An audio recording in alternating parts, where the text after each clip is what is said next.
Doctors, when did you realize your hospital was hiding something dark? Mrs. De Irwin grabbed my arm, complaining about a horrible smell in her room for 3 days straight. Dr. Fowler, please. The smell is getting worse. It's like something died in here. I patted her hand gently and assured her maintenance had checked the vents twice already. Mrs. Irwin had mild dementia, and the nurses had already moved her to a different room once, but she insisted the smell followed her. Over the next few days, her complaints intensified. She refused to eat, saying the smell made her nauseous. She barely slept and kept asking to be moved. The nursing staff was getting frustrated because we had limited beds and couldn't keep accommodating what seemed like paranoid delusions. On day 5, Mrs. Irwin became more agitated. She started refusing to stay in her room at all and would wheel herself to the nurses' station. Other patients began complaining that she was disrupting their rest with her frequent outbursts. "There's something under my bed," she insisted when I tried to coax her back to her room. I actually got down on my hands and knees to look under her bed just to calm her down. There was nothing but dust bunnies and a forgotten pen. I helped her back into bed and increased her anxiety medication. The next morning, Mrs. Irwin's daughter arrived for a visit and immediately complained about an odor. This caught my attention because visitors usually noticed hospital smells more than staff. I called maintenance again, and they promised to do a deep clean of the room, but Mrs. Irwin refused to wait. She packed her belongings into a plastic bag and announced she was leaving against medical advice. She kept saying something terrible had happened in that room, and she could feel it. "Mom, you need to finish your recovery here. Your surgery site could get infected. I'd rather die at home than spend another night with that smell." Security was called when Mrs. Irwin tried to leave through the emergency exit. It became a whole scene with her screaming about dead bodies while other patients and visitors watched in alarm. We had to sedate her, which made me feel terrible, but she was becoming a danger to herself. That evening, I decided to spend some time in room 304 myself. Maybe if I sat there long enough, I'd notice whatever was bothering Mrs. Irwin. I did paperwork in her room for an hour, but detected nothing unusual. The same antiseptic hospital smell we all knew. 3 days later, Mrs. Irwin's daughter called to say her mother had passed away at home. She'd never recovered from the trauma of her hospital stay and kept talking about the smell until the end. I felt guilty, wondering if we'd missed something medical that could have saved her. Room 304 stayed empty for a week, which was unusual given our typical capacity. Nurses whispered that it felt wrong somehow. Even rational medical professionals can develop superstitions, and Mrs. Irwin's behavior had unsettled everyone. Eventually, a new patient was assigned to the room, but he requested a transfer after one night. "There's a weird smell," he said, like something crawled into the walls and died. This time, I took it seriously. I called maintenance and insisted on a thorough investigation. They checked everything from the HVAC system to the plumbing. They even brought in a specialized team to look for mold or dead animals in the walls. Nothing turned up, but the smell complaints continued. 2 weeks after Mrs. Irwin's death, a water pipe burst in the room below 304. Maintenance had to remove several floor tiles to access the damaged pipe. That's when they called the police. Under the tiles directly beneath where Mrs. Irwin's bed had been, they found a sealed plastic bag. Inside was a human hand. The police sealed off the entire ward as a crime scene. They brought in forensic teams. The hand had been deliberately placed there and sealed to slow decomposition, but not enough to prevent the smell from seeping through. Investigators questioned all the staff about who had access to that room. They pulled employment records going back years. The hand was sent for DNA testing. The hospital administrators were in full damage control mode, worried about lawsuits and publicity. I couldn't stop thinking about Mrs. Irwin. She'd been right all along, and we'd dismissed her as delusional. The guilt was overwhelming, especially when her daughter called, asking if her mother's death was connected to what they'd found. The DNA results came back, but raised more questions than answers. The hand belonged to a nurse who'd worked on our floor 5 years ago. The problem was, she was very much alive, and still had both hands. She'd moved to another state, and was shocked when police contacted her. Someone had used tissue samples to create a convincing fake. "Who would do something like this?" Nurse Maya asked during our staff meeting. The detective leading the investigation had a theory, but needed more evidence. He mentioned that Mrs. Irwin had been a nurse herself 40 years ago at this very hospital. She'd worked this exact floor when it was the psychiatric ward. The placement might not have been random at all. "We're looking into cold cases from her time here," the detective said. "Someone wanted her specifically to find this. The question is why." Requested Reds is on Spotify now. Check out link in the description or comments. Detective Barnett leaned forward and tapped the folder on the table. Whoever did this knew exactly which room she'd be assigned to. He pulled out a chart showing bed assignments from the past month. They knew her surgery date, her recovery timeline, everything. My stomach twisted as I stared at the papers. The precision of this whole thing makes my skin crawl. The door suddenly burst open, and Sloane Rosen from Risk Management rushed in. "Stop this discussion immediately." She looked around the room with panic in her eyes. "Everything needs to go through legal channels from now on." She pointed at each of us. "The hospital could face massive liability if we don't handle this properly." Detective Barnett just stared at her coldly and closed his folder. "This is a criminal investigation, not a liability issue." Sloane's face turned red, but she didn't back down. "I'm calling the legal department right now." She stormed out and slammed the door behind her. That evening, I went straight home and dug through my desk for Mrs. the Irwin's file. I spread out every incident report I'd written across my kitchen table. Each note I'd written felt like a punch to the gut. Patient continues to complain about non-existent odor. Increased anxiety medication per standard protocol. Patient exhibiting signs of paranoid delusion. I should have listened to her. I should have taken her seriously. The next morning, Detective Barnett called and asked me to meet him at the hospital. "I need you to walk me through the ward layout." We started at the nurses' station and worked our way down the hall. I showed him the maintenance corridors hidden behind unmarked doors. Anyone with a key could access these. He took photos of every entrance and exit. We checked the storage rooms filled with supplies and old equipment. "How many people have access to these areas?" I counted on my fingers. "Maybe 30 staff members, plus maintenance crews." The detective wrote everything down in his notebook. Edison Walker from facilities met us outside room 304 with a stack of blueprints. "You wanted to know about the flooring system?" He unrolled the papers on a nearby cart. "This whole section was renovated 15 years ago after water damage." He pointed to the specific area under where Mrs. the Irwin's bed had been. "The original tiles from the 80s are underneath the new ones." Detective Barnett studied the blueprints carefully. "I need all maintenance records going back 40 years. Edison nodded and said he'd pull everything from storage. Later that afternoon, Detective Barnett gathered us in the conference room again. "The DNA results are more complicated than we thought." He passed around a lab report. "The hand belongs to a nurse who worked here 5 years ago." Everyone started talking at once, but he held up his hand. "She's alive and still has both hands." The room went silent. Someone harvested her tissue samples or DNA from something she touched regularly. He looked around at our shocked faces. "This isn't just revenge, it's sophisticated planning." That evening, I finally worked up the courage to call Mrs. the Irwin's daughter. My hands shook as I dialed her number. She answered on the third ring, and I could barely get the words out. "I'm so sorry we didn't believe your mother." There was a long silence on the other end. She was right all along and we failed her. Her voice was quiet when she finally spoke. "I just want to know why someone targeted her." We agreed to stay in contact as the investigation continued. The hospital administrator called an emergency meeting the next day. "We need this ward back to normal operations immediately."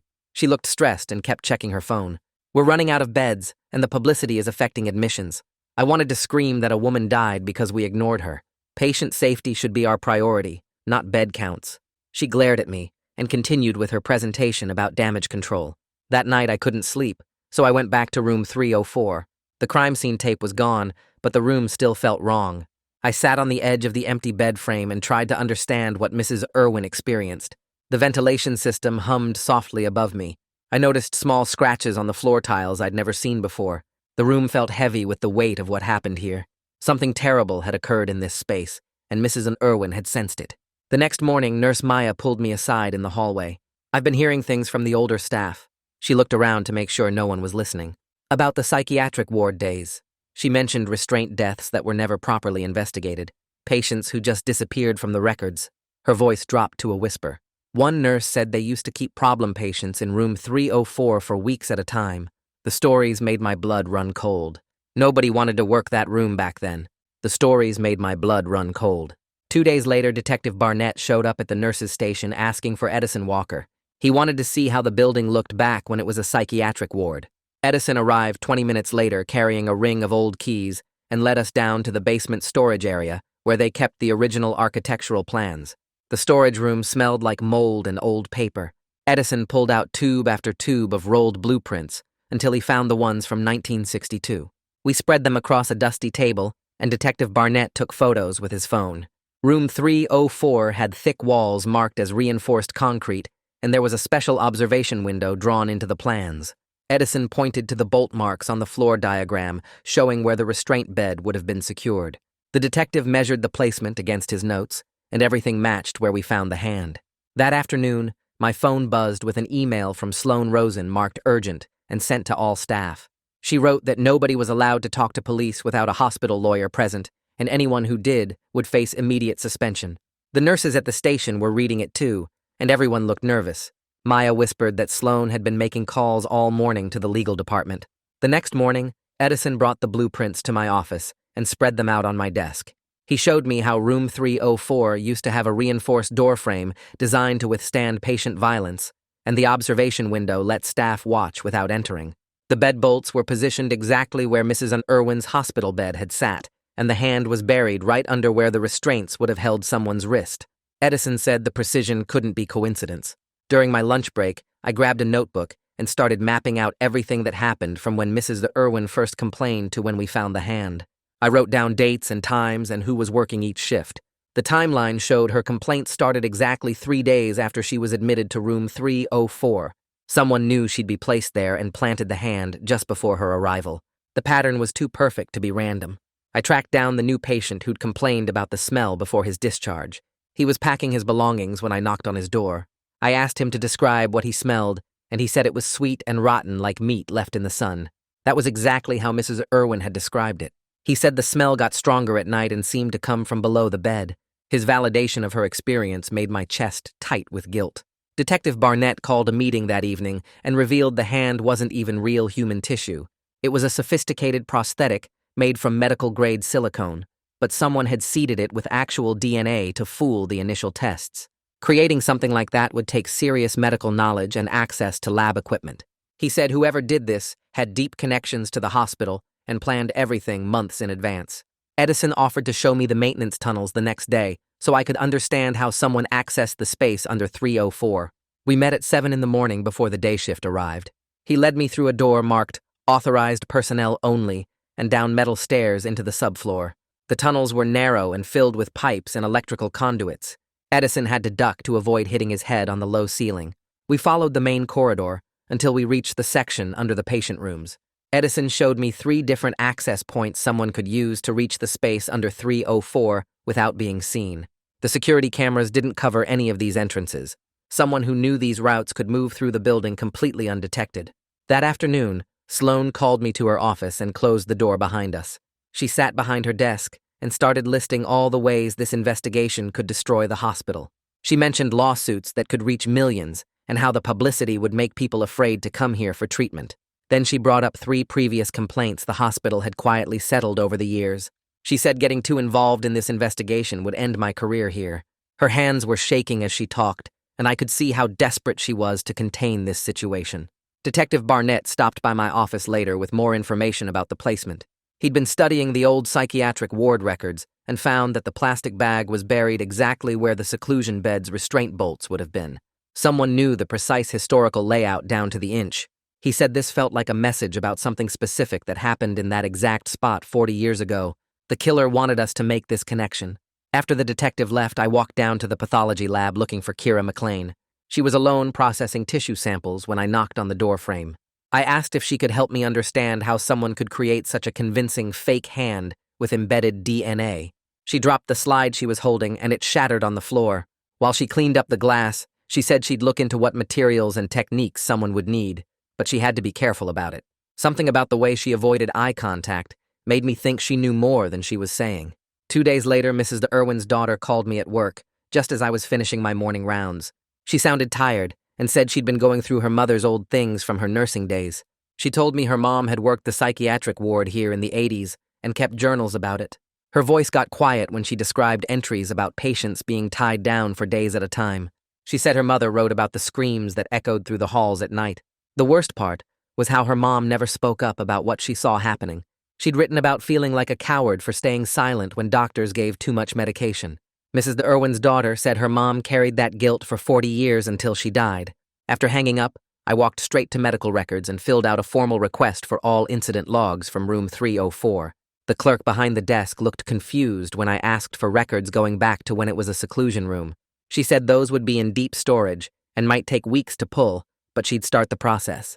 I signed every form she gave me and made copies for myself, just to be sure.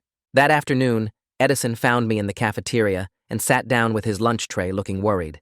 He'd been thinking about the building's history and remembered something from 20 years ago. There'd been a huge flood in that wing when old pipes burst during winter. The whole floor had to be gutted and rebuilt over several months. He said crews had access to everything during reconstruction, including spaces that were usually sealed off. Someone could have hidden things or moved evidence during all that chaos. He pulled out his phone and showed me photos from the hospital newsletter about the flood damage. The next morning, Detective Barnett called to update me on his investigation progress. He'd been interviewing long-term staff and found a nurse who'd worked here 35 years. She told him about a patient who died in the early 80s under weird circumstances. The official report said natural causes, but nurses whispered it was from too many restraints and sedatives. She said nobody dared ask questions because you'd lose your job for challenging doctors back then. Detective Barnett said he was tracking down more people from that time period. Later that day, Sloane cornered me in the hallway and pulled me into an empty exam room. Her face was red, and she was breathing hard like she'd been running. She said she'd heard I was trying to contact retired staff, and that could get me fired immediately. She kept saying the hospital had procedures, and I was violating them by doing my own investigation. She grabbed my arm and said old employees might say things that weren't true just to get attention or money. I could tell she was scared about what they might reveal from the past. That evening I stayed late reviewing employee records and made an interesting discovery. The nurse whose DNA was on the fake hand had actually worked in room 304 all the time during her shifts. She'd been assigned to that room more than any other nurse on the floor. Someone had picked her tissue specifically to connect her to that exact space. The person who did this knew every detail about staff assignments and room histories. The next day, Kira stopped by my office looking nervous and closed the door behind her. She explained how someone could put DNA onto a fake surface to trick forensic tests. She said you'd need special equipment and chemicals that only labs would have. Her hands were shaking as she described the process and how much planning it would take. She kept looking at the door, like she was afraid someone would walk in and hear us talking. She said whoever did this had to have access to the pathology lab and know exactly what they were doing. After she left, I spent hours searching through old employee directories until I found Lori Bellamy's contact information. She'd been a psychiatric nurse here in the 80s and might remember Mrs. Irwin. I called her number, and at first she didn't want to talk to me at all. But when I mentioned Mrs. De Irwin's name, she got quiet and then agreed to meet me for coffee. We met at a diner downtown the next morning where nobody from the hospital would see us. Lori was in her 70s with gray hair and tired eyes that had seen too much. She remembered Mrs. Irwin as one of the only nurses who was kind to the psychiatric patients. She said most staff treated them like animals, but Mrs. Irwin would sneak them extra food and blankets. Lori pulled out a napkin and started drawing the old layout of what became room 304. She showed me exactly where the metal bed frame was bolted to the floor for restraints. Patients would be tied down with their arms and legs spread out so they couldn't move at all. She marked 4 X's on the napkin showing where the bolts went into the concrete. The hand had been placed exactly where the left wrist restraint bolt would have been. She said patients would be left like that for days until their wrists and ankles were raw and bleeding. The placement of that fake hand wasn't random, but a message about what happened in that spot. That afternoon, Detective Barnett went to court to request all chemical restraint logs from the psychiatric ward in the 80s. The hospital lawyers showed up to fight it, saying those records were protected and too old to matter. But the judge sided with Detective Barnett and ordered the hospital to turn over everything. 3 days later, dozens of boxes arrived from off-site storage filled with yellowed papers and faded ink.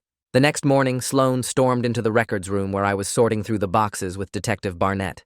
She waved a stack of legal papers in our faces and said we couldn't look at anything older than 20 years without special court approval. Detective Barnett stood up slowly and stared at her with cold eyes. He pulled out his phone and called someone about getting a broader warrant if the hospital kept blocking the investigation. Sloane's face turned red as she listened to him describe her obstruction to whoever was on the other end. The tension in that small room made it hard to breathe. After she left, I kept digging through the papers while Detective Barnett went to meet with the judge. My hands were shaking as I opened folder after folder of old incident reports from the psychiatric ward days. That's when I found it buried in a stack from 1983. Mrs. Irwin's signature appeared as a witness on 3 different restraint injury reports, all from the same month. Her neat handwriting documented patients with broken wrists and torn skin from struggling against the metal restraints.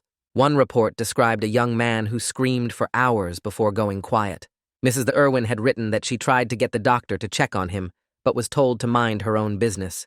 My stomach turned as I realized someone wanted her to remember these specific incidents. Edison knocked on the door carrying more boxes from the basement archives. He'd found old maintenance records that nobody had looked at in decades. As we went through them together, he pulled out a work order that made us both stop. It was dated 3 weeks after that young man's incident in 1983 and requested urgent tile replacement in the seclusion room. The reason listed was water damage, but Edison said that didn't make sense. The pipes in that area had never leaked according to all the other records. Someone had torn up that floor for a different reason and covered their tracks. Detective Barnett came back with his expanded warrant and immediately started taking photos of everything we'd found. He pointed out something I hadn't noticed about the timing of the planted hand. The smell had been perfectly calibrated to be strong enough for Mrs. Irwin to notice, but not so bad that maintenance would tear up the floor right away. Whoever did this wanted her to suffer for days with that smell, knowing something was wrong, but being unable to prove it. The cruelty of it made me feel sick. During my lunch break, I found myself sitting with one of the older nurses who'd worked here for 20 years. I told her I was thinking about leaving medicine because I couldn't trust myself anymore after what happened with Mrs. Irwin. She grabbed my hand and said, making mistakes was how doctors learned to be better, but the guilt was eating me alive, and I couldn't shake the feeling that I'd killed Mrs. Irwin by not believing her. Later that afternoon, Mrs. Irwin's daughter called and asked if she could bring me something. She arrived an hour later with a cardboard box full of her mother's old nursing things. Inside were shift calendars and handwritten notes from the 80s, along with photos of the staff back then. One journal entry from 1983 made me stop breathing for a moment. Mrs. Irwin had written about a young patient who begged not to be restrained again right before he died. She described his voice as desperate, and how she'd never forgotten the sound of his crying. The entry was dated the same week as those injury reports I'd found. I spent the rest of the day cross-referencing the dates and patient codes in the various records. Patient 304-83 kept appearing in different documents, always with vague notes about behavioral issues. The medication logs showed he'd been given massive doses of sedatives in his final days. The death certificate said natural causes, but the drug amounts would have killed anyone. This was murder, hidden behind medical treatment.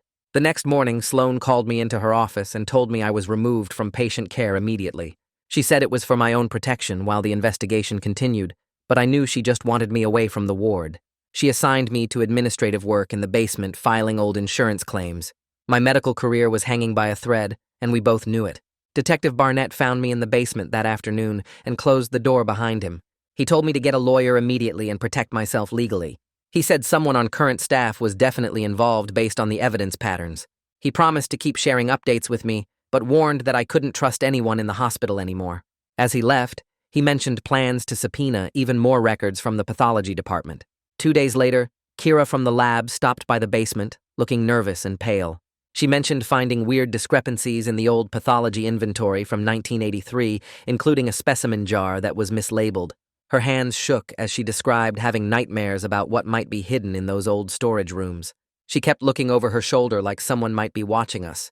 The guilt on her face was obvious as she talked about how the lab had always been sloppy with record-keeping back then. The next morning, I went straight to the security office and asked for badge access logs for the past 6 months.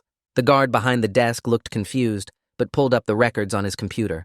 I wanted to see who could get into the maintenance areas under the ward. The list was shorter than I expected, with only 12 names showing regular access.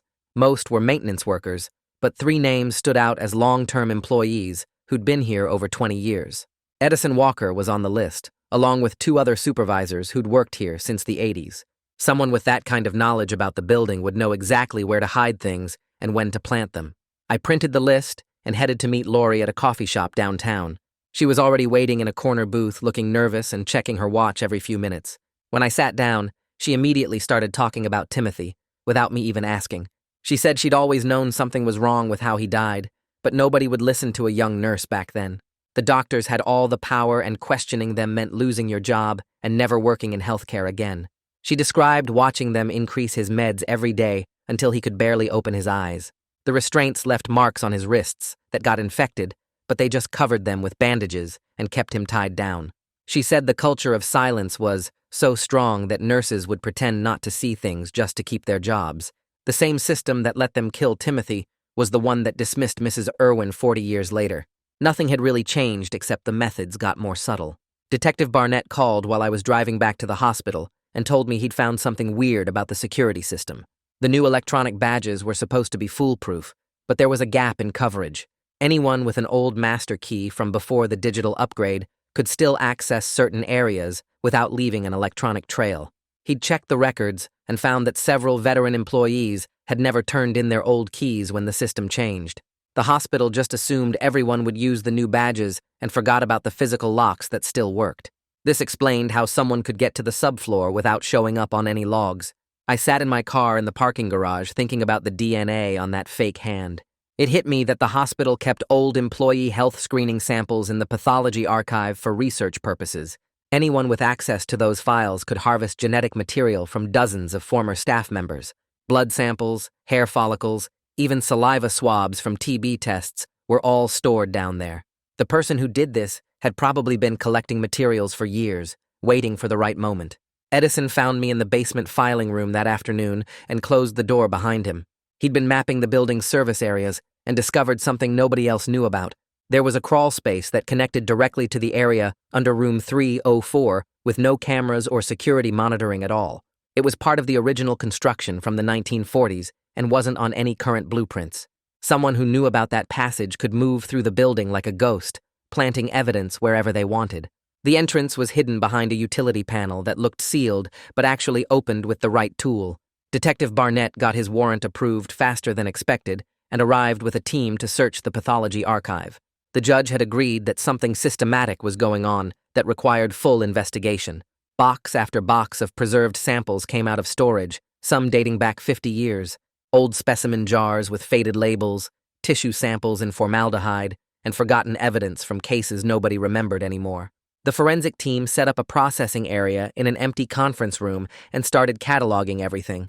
I went down to help organize the materials and found Kira already there. She'd been crying, and her eyes were red and puffy. She kept staring at specific shelves like she knew exactly what was hidden there. When I asked if she was okay, she just shook her head and whispered something about making things right. Her hands were shaking as she pointed out which boxes contained samples from the 80s. She knew way too much about what was stored where for someone who'd only worked here 10 years. Sloane pulled me into her office later that day and locked the door. She looked exhausted and defeated as she sat down across from me. She admitted the hospital had quietly settled 3 different whistleblower complaints in the past decade. All of them involved staff members who'd questioned patient care standards or reported suspicious deaths. She'd been the one negotiating the settlements and making sure nothing went public. Each time she convinced herself she was protecting the hospital's reputation, but really, she was just enabling more cover-ups.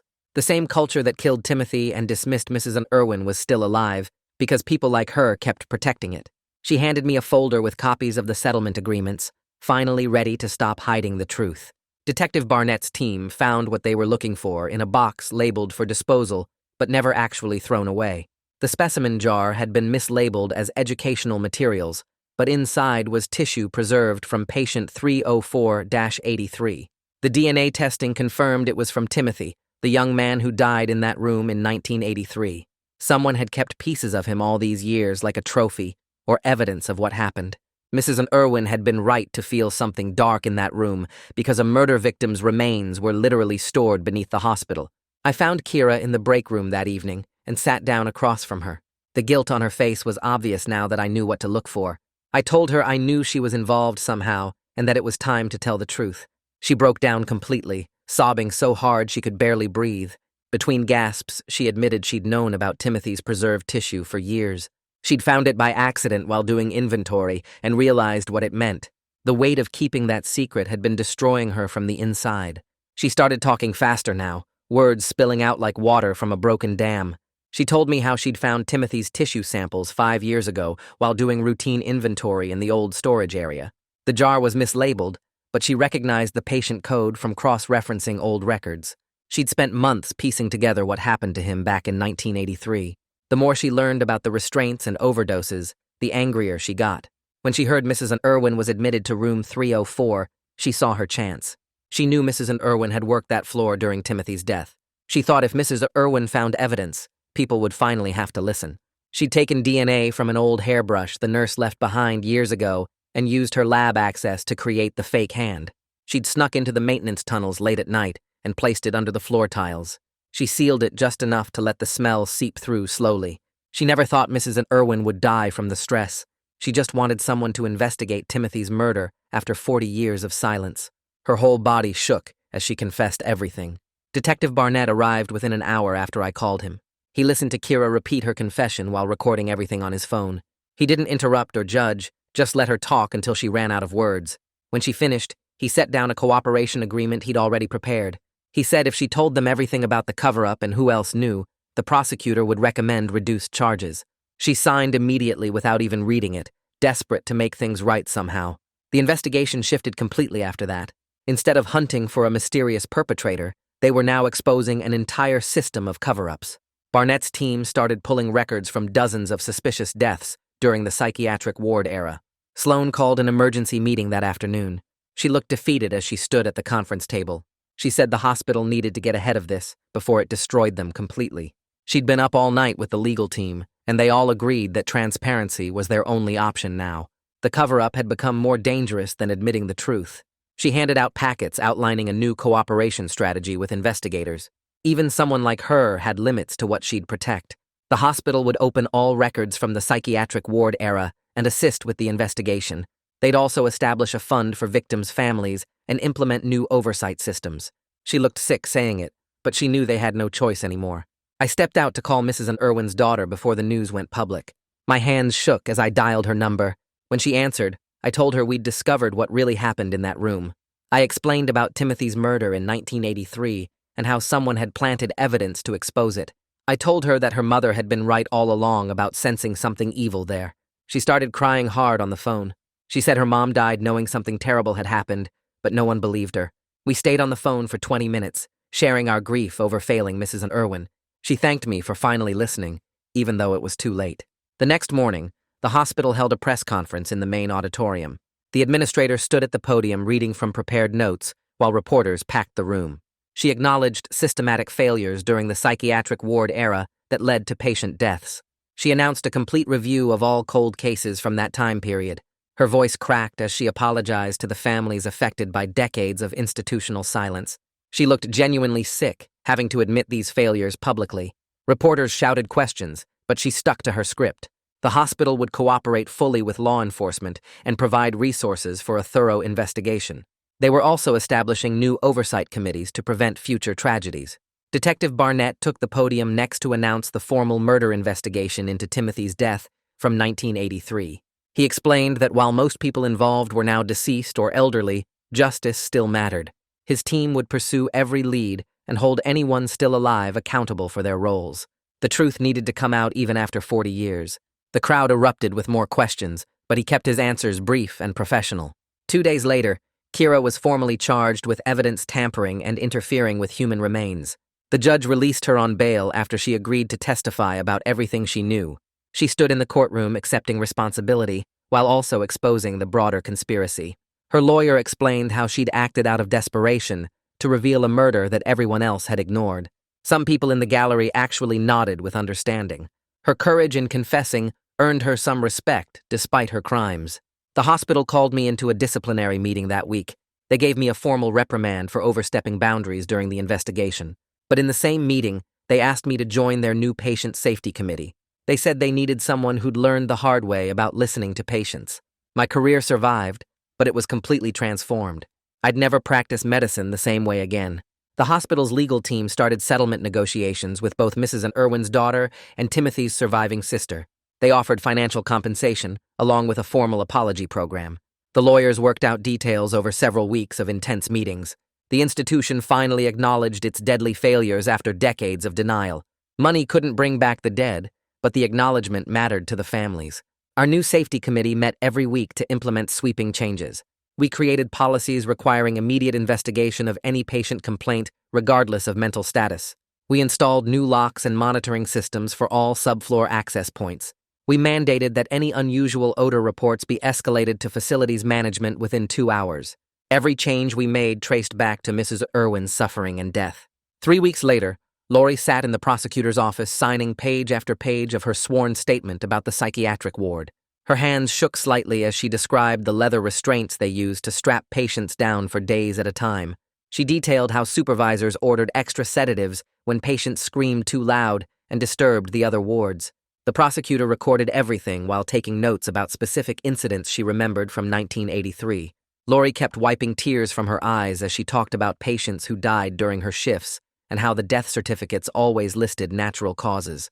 She named the supervisor who ordered Timothy's final dose of sedatives and described finding his body still strapped to the bed the next morning.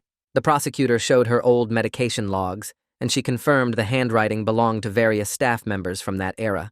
After 4 hours of testimony, She finally finished, and the prosecutor thanked her for her courage in coming forward.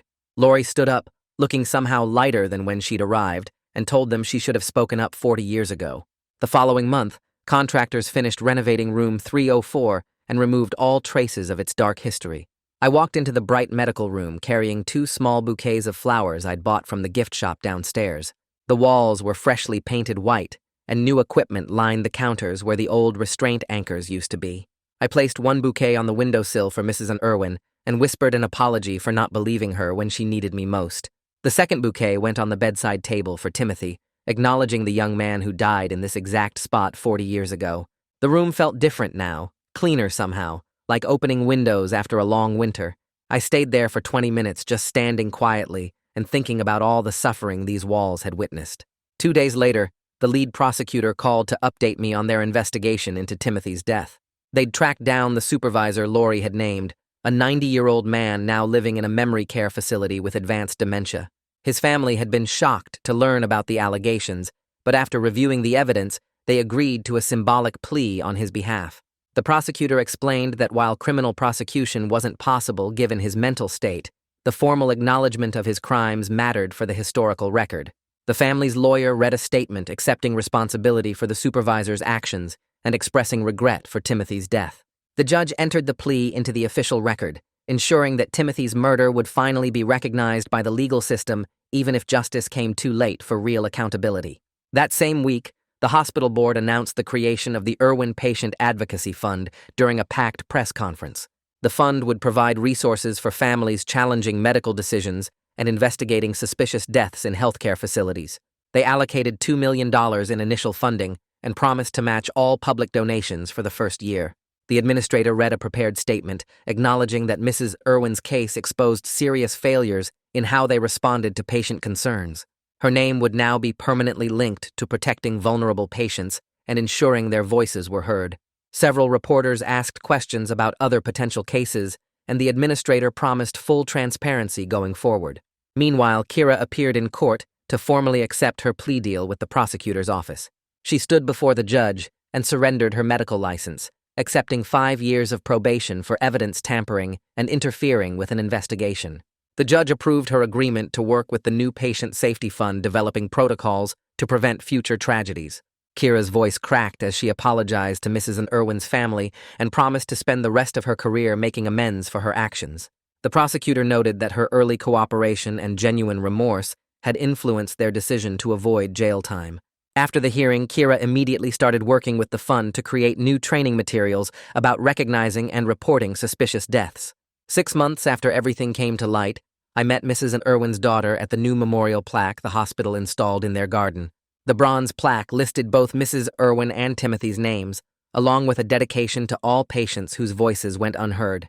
Mrs. Irwin's daughter touched the plaque gently, while I explained all the changes her mother's suffering had inspired throughout the hospital system. I told her about the new protocols, the advocacy fund, and the mandatory training for all staff about taking patient complaints seriously. She listened quietly, then turned to me with tears in her eyes and said her mother would want healing more than revenge. We stood together in the garden for a long time, both of us processing our grief and finding some small comfort in knowing the truth had finally come out. Over the next year, our entire ward culture transformed as new policies took effect throughout the hospital. Staff meetings now started with reviewing every patient complaint from the previous week, no matter how minor they seemed. We implemented a rapid response system where any unusual odor report triggered immediate investigation within 2 hours. Nurses received training on documenting patient concerns without judgment and escalating them through proper channels. The old attitude of dismissing difficult patients as problematic slowly gave way to seeing their distress as valuable information. Trust between staff and patients began rebuilding through hundreds of small actions, proving we'd truly changed. Even now, 3 years later, I still wake up some nights thinking about Mrs. Irwin grabbing my arm and begging me to believe her. The guilt will never fully leave me, but I've learned to channel it into purposeful action. Every week, I teach rounds to medical residents and share Mrs. Irwin's story as a warning about the dangers of dismissing patients. I tell them that our medical degrees don't make us infallible, and that sometimes the patient with dementia sees more clearly than the doctor with decades of experience. Her ghost walks with me through the hospital halls, a constant reminder that listening saves lives while dismissal can kill. And that's a wrap on today's video. I love sharing these moments with you all so much. Hit subscribe, and let's keep the good energy flowing.